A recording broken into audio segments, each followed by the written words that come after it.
하나님의 말씀에 순종하는데 가장 걸림돌은 무엇이겠습니까? 그것은 바로 우리의 생각이다라고 했습니다. 자기 생각을 버리지 않고는 하나님 말씀에 결코 순종할 수가 없습니다. 주님께서 말씀하셨죠. 아무든지 나를 따라오려거든 첫 번째 해야 될 일은 자기를 부인하는 것, 이렇게 말씀합니다. 마태복음 16장 24절입니다. 누구든지 나를 따라오려거든 자기를 부인하고 자기 십자가를 지고 나를 따를 것이니라 라고 말씀하십니다. 주님께서는 자신도 철저하게 부인하셨습니다. 마태복음 26장 39절입니다. 내 아버지여 만일 할만하시거든 이 잔을 내게서 지나가게 하옵소서. 그러나 나의 원대로 마옵시고 아버지의 원대로 하옵소서. 주님께서 만일요 자기 생각을 부인하지 않으셨다면 어떻게 됐을까요? 당연히 아버지의 뜻에 순종할 수 없었을 것입니다. 그런데 예수님은 철저하게 자기를 부인하시죠. 자기 뜻, 자기 소원을 부인하시고 아버지의 뜻에 순종하셨음을 우리는 잘 알고 있습니다. 아브라함이 하나님의 명령에 순종할 수 있었던 것도 동일합니다. 아브라함이 자기 생각을 버렸기 때문입니다. 사울 왕이 왜 하나님의 말씀에 순종할 수 없었을까요? 그것도 자기 생각 때문에 그렇습니다. 아마 사울 왕의 생각에는 이랬겠죠. 하나님께서 다 가축들을 진멸하라고 하셨지만 그것을 남겨두면 자기에게 큰 위기 될 것이다 라고 생각을 했던 것입니다. 글쎄 이제 몇 마리인지는 모르지만 수천 마리 또는 수만 마리 되겠죠. 아마 요즘에 돈을 치면 수백억 대가 되겠죠. 여러분 우리 생각도 그러지 않겠습니까? 수백억이면 우리에게 얼마나 유익한가 이렇게 생각할 수 있잖아요. 아깝잖아요. 그걸 버리는 게. 그래서 그렇게 남겨두면 참 좋을 것 같다는 생각이 들잖아요. 그런데 하나님께는 뭐라고 말씀하시죠? 다 진멸하라 말씀하시잖아요. 그래서 이 사울 왕은 하나님의 그 명령보다 자기 생각이 더 중요하다고 생각한 거죠. 만일 사울 왕이 그걸 다 진멸했으면 어땠을까요? 하나님께서 그 이상도 훨씬 더 줄 수 있잖아요. 그런데 사울 왕은 그것까지도 생각하지 못하고 자기 생각이 옳다고 생각하고 그것을 하나님 명령대로 하지 못했던 것입니다. 결국 그는 하나님의 버림을 받았고 비참한 최후를 맞이하게 되었다는 것을 우리는 잘 알고 있습니다. 하나님께서 아브라함에게 하신 명령은 순종하기가 쉽나요? 어렵나요? 정말 어려운 얘기잖아요. 어떻게 자기 손으로 자기 사랑하는 아들을 죽일 수 있겠습니까? 정말 쉽지 않은 일이잖아요. 만일 하나님께서 아브라함에게요 내 전 재산을 다 내게 바치라라고 했으면요 그는 기쁨으로 바쳤을 겁니다. 그 당시 부자라고 했으니까 요즘으로 치면 예를 들어서 수천억 대의 재산을 가지고 있다. 수천억이 아니라 수조 원을 가지고 있어도 아브라함은 기꺼이 바치겠죠. 아마 우리에게도 그러지 않겠습니까? 우리의 전 재산을 바칠래, 내 자녀를 네 손으로 죽일래 라고 하면 여러분은 어떤 걸 선택하실래요? 아이고 우리 애들 말도 안 듣는데 잘 됐다 그냥 그래서 죽이실래요? 기꺼이 여러분 전 재산 내놓으시겠죠. 저도 그거는 할 수 있을 것 같습니다. 전 재산이 많지도 않지만 그 전 재산은 얼마든지 내놓을 수 있을 것 같아요. 그리고 내 자녀의 목숨이 아니라 제 목숨을 내놓으라 하면 그것까지는 할 수 있지 않을까? 이런 생각이 들어요. 그런데 아마 내 자녀를 내 손으로 죽여서 바치라고 하면 모르겠어요. 지금 제 믿음으로는 안 될 것 같아요. 못하지 않을까. 나는 못해. 하나님 저 못해요. 나 절대로 내 못해요. 뭐 이렇게 아마 하나님께 말씀드리지 않을까라고 생각합니다. 근데 저도 아브라함 같은 그런 믿음의 그 수준이 되면 저도 기꺼이 할 수 있겠죠. 정말 쉽지 않는 명령이지 않습니까? 그런데 아브라함은 즉각 순종합니다. 그리고 3일 후에도 그 마음이 바뀌지 않잖아요. 3일 길을 걸어갔으니까 바뀌지 않는. 그래서 그 마음은 참 진실하다는 것을 알 수 있습니다. 그 아들 이삭이 이제 이렇게 아버지께 묻습니다. 불과 나무는 있거니와 번제할 어린 양은 어디 있나이까? 여러분 이 말을 들었을 때 아브라함이 얼마나 마음이 아팠을까요? 물론 이제 이렇게 대답합니다. 내 아들아 번제할 어린 양은 하나님이 자기를 위하여 친히 준비하시리라 라고 하는데 이 말을 들었을 때 아브라함은 뭐 믿음의 사람이었으니까 아프지 않았을 거예요. 마음이 아프지 않았을 거예요. 이렇게 말할 수 없을 것입니다. 그러겠죠. 만일 여러분이 아브라함의 입장에 있었다면 어땠을까요? 진짜 얼마나 마음이 아팠을까요? 이번에 그 대전에 가서 아이들이 전부 다 이렇게 직장이나 이런 것 때문에 바빠서 집사람하고 둘이서 우리 손자를 데리고 병원에 가서 그 예방 접종 주사를 3대 맞았거든요. 애가 자지러지는 거예요. 그걸 보면서 얼마나 마음이 아팠는지 모르는 거예요. 그래서 제가 제 생각이야. 제가 주사에 내가 100대를 맞아도 내가 맞을 수 있어서 그 아이에게 효과가 있으면 내가 100대라도 맞겠다는 생각이 드는 거예요. 그 잠깐이잖아요. 그래도 막 자지르게 울다가 그게 마치니까 딱 할머니가 안아주니까 금방 그치는 거예요. 그래서 이제 그 동영상을 찍어놨거든 지금요. 그래서 제가 계속 한 말이 금방 그치네, 금방 그쳤네, 금방 울지 않네. 막 이거 내가 계속 내이는 거예요. 말했습니다. 여러분 물론 이제 하나님을 믿음으로 내 자식을 내 손으로 죽이지만 그 숨이 끊어질 때까지는 고통스러워하잖아요. 그렇지 않겠습니까? 그걸 그 부모로서 보는 입장은 어땠을까?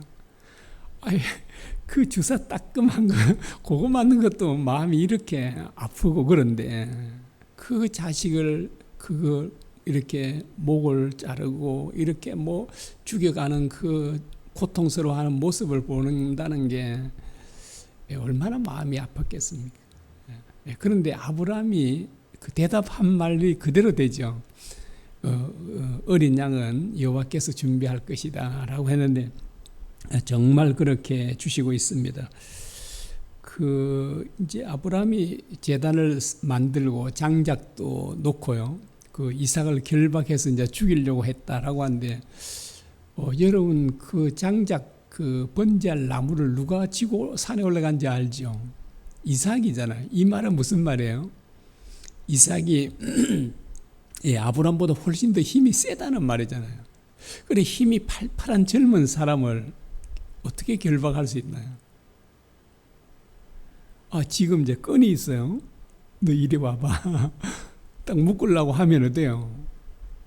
한 사람만 막 딱 잡아줘도 할 수 있겠지만 혼자서 힘이 약한 자기가 결박한다는 건 불가능한 일이잖아요. 아버지 왜 이러세요 그냥? 이제 이게 밧줄로 묶으려고 한 걸 보면 자기를 제물로 드리려고 하는가 보다. 안 그래도 궁금했잖아요. 번제할 제물이 없으니까 내가 그렇구나라고 했으니까 가만히 있지 않을 거잖아요. 얼마든지 발부등을 치고 할 수 있잖아요. 그런데 결박을 했고 장작 위에 올려놨다라고 하지 않습니까? 어떻게 이런 일이 가능할 수 있을까요? 이삭은 아버지의 명령에 아버지의 말씀에 순종했음을 알 수 있습니다. 그래서 아브라함의 믿음도 대단하지만 그 아들 이삭의 믿음도 참 대단하다는 것을 알 수 있습니다. 그래서 다 설명해 줬겠죠.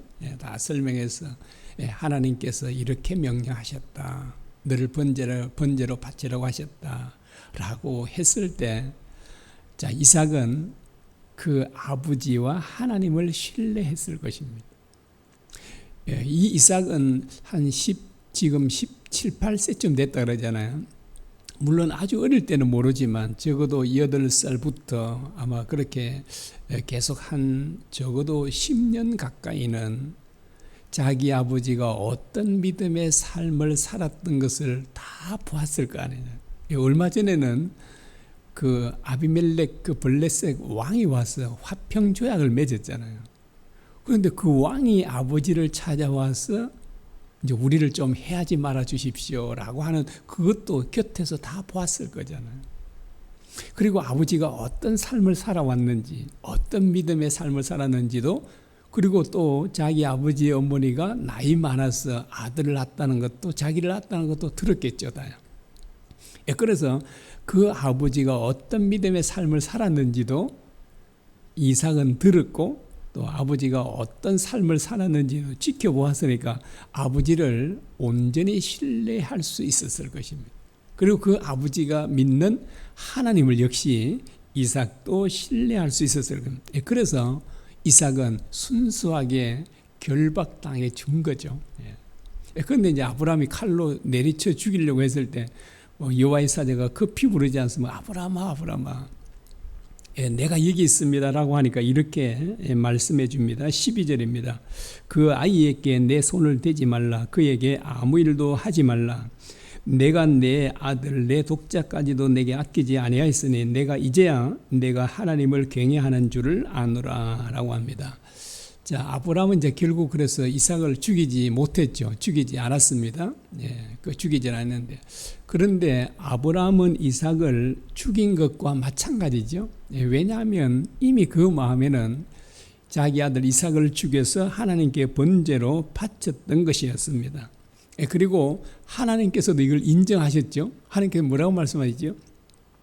자, 내가 내 아들 내 독자까지도 내게 아끼지 아니하였으니 이렇게 하는 걸 보면 하나님께서도 바친 것으로 간주해 주셨음을 알 수 있습니다. 여러분, 아브라함은 어떻게 독자까지도 아낌없이 하나님께 드릴 수 있었을까요? 여기 보니까 하나님을 경외했기 때문에 또 하나님을 믿었기 때문이다 이렇게 말할 수 있는데, 이걸 다르게 또 표현하자면 하나님을 사랑했기 때문입니다. 얼마나 많은 사람들이 이 자식을 주신 하나님보다 자식을 더 사랑합니까? 그렇잖아요. 우리 자식들 누가 주셨죠? 하나님께서 주셨잖아요. 그런데 하나님보다 하나님께서 선물로 주신 자식들을 더 사랑하는 경우가 많잖아요. 이제 그런 말 많이 하지 않습니까? 아빠보다 사다 준 선물을 더 좋아하면 아빠는요 섭섭하잖아요. 그래서 그런 그리스도인들, 그런 사람들이 얼마나 참 많은가 하는 것입니다. 자, 그러나 아브라함은 정말 자기 아들보다 하나님을 더 사랑한 것입니다. 그래서 아낌없이 하나님께 드리는 거죠. 그래서 아브라함은 세상의 그 어떤 것보다도 하나님을 사랑했습니다. 이것은 바로 그 증거가 자기 하나밖에 없는 아들을 아낌없이 드린 것입니다. 하나님께서 우리를 바로 이런 사람들로 만들고자 하신다는 것입니다. 내 자식보다도 내 목숨보다도 하나님을 더 사랑하는 사람, 이런 사람으로 하나님께서 우리를 만드시고자 합니다. 여러분, 하나님께서도 자기 목숨보다 우리를 더 사랑하셨잖아요. 여러분, 우리는 어떤 사람이었습니까? 하나님을 배신한 배신자요, 하나님의 원수였잖아요. 이런 우리를 위해서 하나밖에 없는 독생자를 아낌없이 내주셨지 않습니까? 그래서 하나님은 정말 자신의 목숨보다 우리를 더 사랑하셨다라고 하는 것입니다. 그런데 하나님께서 우리를 하나님과 같은 사람으로 만드시고자 하는 것입니다. 여러분, 왜 우리를 하나님과 같은 그런 사랑의 사람으로 만드시고자 할까요? 그 이유는 뭐 여러 가지 있겠지만 제가 보기에는 하나인 것 같습니다. 우리를 가장 행복한 사람으로 만드시기 위함입니다. 여러분, 세상의 모든 부모들은 어떤 마음을 가지고 있을까요? 우리 자녀들이 행복하게 살았으면 싶으잖아요. 이것은 하나님께도 마찬가지입니다. 하나님께서 우리가 정말 행복한 사람이 되는 것. 여러분, 온 우주 안에요, 뭐 이 세상 안에 그 뭐 하늘과 땅과 땅 아래 전체에서 가장 행복한 분은 누굴까요?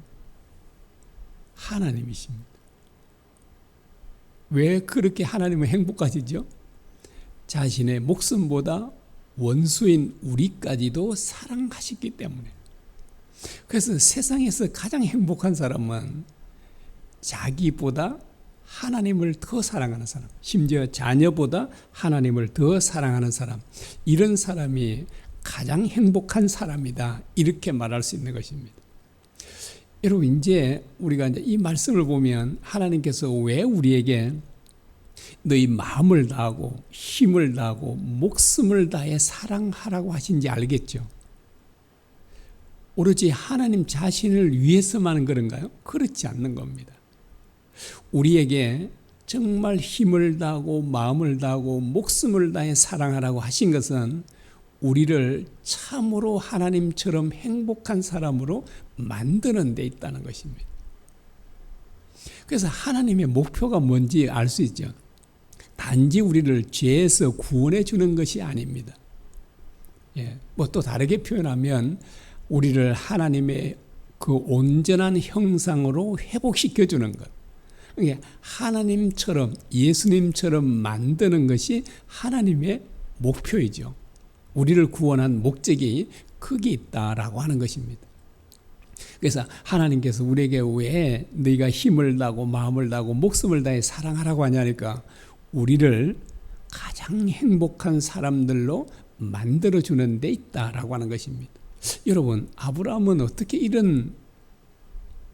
그런 믿음을 가질 수 있었을까요? 물론 첫째는 하나님께서 그를 믿음의 삶으로 인도해 주셨기 때문이죠. 전적으로 하나님의 은혜지만, 그러나 아브라함은 끊임없이 하나님의 약속의 말씀들을 묵상한 겁니다. 또 하나님께 자주 말씀해 주셨죠. 그런데 아브라함에게만 말씀해 주고 우리에게는 말씀해 준 적이 없죠. 아브라함은 나타나가지고 내가 온 땅을 놔주겠다, 내 자손들은 하늘의 별처럼 많게 해주겠다, 그렇게 찾아오셔서 해줬지만 우리에게는 한 번도 그런 적이 없으시잖아요. 그러시죠? 그렇지 않지. 우리가 맨날 주일날 와서 뭐 새벽마다 듣고 하는 게 뭐예요? 하나님께서 꼭 나타나셔가지고 막 꼭 환상으로 해줘야만 그 말씀인가요? 우리는 얼마나 자주 듣는가요? 그리고 성경을 우리 딱 손에 가지고 있어서 얼마나 자주 하나님의 말씀을 듣고 있습니까? 우리가 아브라함이 그 묵상하죠. 항상 기도했죠. 그리고 아브라함은 언제나 하나님의 말씀에 순종의 삶을 살았던 것입니다. 그렇게 하나님과 교제하며 살았더니 어때요? 자기도 모르게 그런 믿음을 가지게 된 거죠. 그래서 정말 자기 아들까지도 아낌없이 하나님께 드릴 수 있는, 진짜 자기 아들보다도 하나님을 더 사랑하는 사람이 되었으니까, 아브라함은 제가 뭐 이 성경에 나와 있지 않지만 아브라함은 정말 행복한 삶을 살았을 겁니다. 그리고 그 마음에 감사와 기쁨이 넘쳐났겠죠. 정말 만족했을 겁니다. 여러분, 이런 신앙의 수준을 가지고 이렇게 하나님을 사랑한 사람이라면 어찌 행복한 삶을 살지 않았겠습니까? 여러분, 우리도 이런 삶 살고 싶으시죠? 아브라함처럼 하면 되는 거예요. 아브라함처럼 우리를 인도하신 것 같지 않은데, 아니요. 얼마나 인도를 세밀하게 하고 있으십니까? 그래서 우리는 끊임없이 하나님 말씀을 듣고 있는 그 말씀들을 끊임없이 묵상하고 기도하고 그 말씀에 순종의 삶을 살면 우리 자신도 모르게 우리는 믿음이 이만큼 성장해서 진짜 하나님께서 우리에게 어떤 명령을 하시든 그 명령에 온전히 순종하는 저와 여러분이 될 것입니다. 그 순종하게 될 때 우리가 하나님을 사랑하면 진짜 우리도 정말 행복한 삶을 살게 될 것입니다. 이 말씀을 기억하면서 함께 또 기도했으면 합니다. 우리도 아브람처럼 정말 온전히 하나님께 순종하는, 또 하나님을 온 마음을 다해 사랑하는 저와 여러분이 되기를 간절히 바랍니다. 기도하겠습니다.